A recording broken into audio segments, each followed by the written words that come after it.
So Mardi Gras, what is it? It's a Catholic thing? Well, I think it started as Carnival in Brazil or South America. Oh, what's better than a Brazilian fake pair of titties and ass? Brazilian fake ass. Yeah. Yeah, it's just that perfect complexion, that like mocha brown. It's not too dark, not too white. It's beautiful. The only thing with Brazilians is even the ones that look like girls, you got to always make sure because a lot of them have AIDS. Whoa. Yeah, or transsexual people, right? We can't say sorry. Yeah, all right. Enslaved. Well, I got to get tested. But either way. Enslaved. The cool thing about Mardi Gras is it's 2 weeks long. You get off school. I mean, the city is a fucking wild party. Like, every night as a 14-year-old kid, you're on the street just drinking with other kids. Jerking off. It's amazing. It's like my first makeout, my first finger bang. It was great. It was all my cousin. Yeah. But yeah, it was a good time. Yeah.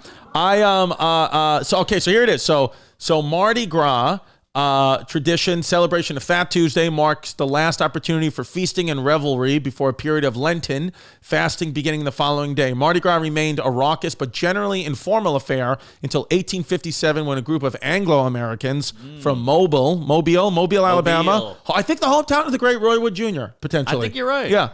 Formed the Mystic Crew of Comus and introduced formal parades and elaborate floats organized by social organizations called crews. So if you're going to be a gay guy, New Orleans is the town for you. Oh, it's elaborate with the costumes, and you can show your dick and your nips. Mateo Lane has had to have spent major time in New Orleans. I hope so. I will say, though, the people down there aren't good looking. Really? Not really. He's too hot then. Mateo's too hot for that. He's too hot. Like, you go to the what is that? The mermaid thing on Coney Island. It's like good-looking women and good-looking dudes with six-pack abs. And down in New Orleans, a lot of chubs, a lot of dad bods, a lot of saggy tits. Yeah, a lot of saggy tits. Yeah, it doesn't seem like a culture they don't have there's no CrossFit in New Orleans. No, just burning crosses. But it's just it's fucking rice and gravy and booze and beer. It's not really a workout town. Drinking age, right now, the drinking age is 18. If an over 21 parent guardian is present. Did you know that? I didn't know that. But they don't fucking really enforce that. You've drank at 18 legally. Your mom and dad weren't there.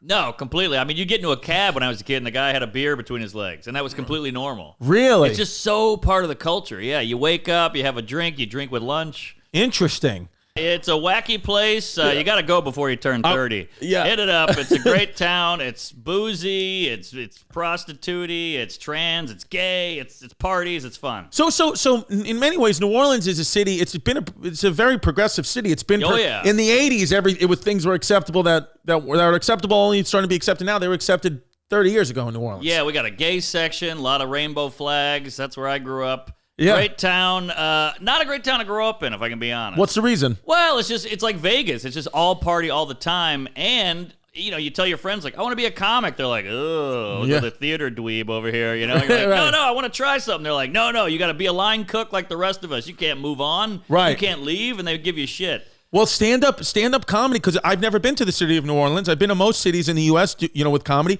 There's no comedy club in New Orleans. Nothing. Is there a reason for that? Yeah, because people, they don't want to sit and listen to your thoughts on Uber, They want to go out and party. They don't want to sit there and they think they're funny too. Right. And I think it's a tourist town, so the tourists are like, wait, I'm not coming here to watch comedy. I'm coming here to get sloppy and get a prostitute and go to a strip club. Yeah, I know. I feel like for a city in the South, it's extremely progressive, like a Nashville. Every time I'm in Nashville, I'm like, oh, this is probably what New Orleans feels like. But people say it's even crazier and it's even hotter and stickier. It's hotter and stickier and blacker. We got the Creole, we got the jazz. V's listening. Yeah.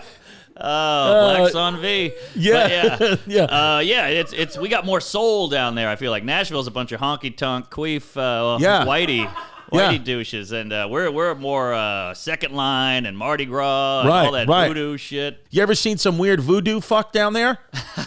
Yeah, I mean, I lost my virginity to a 55-year-old woman on Bourbon Street when I was 16. Is that legal though? Did she commit statutory rape, or in the eyes of the law, it's all good? I'm a survivor, but you know what? It was great. I feel like those kids that fucked their teacher. I was like, no, I was into it. It was great.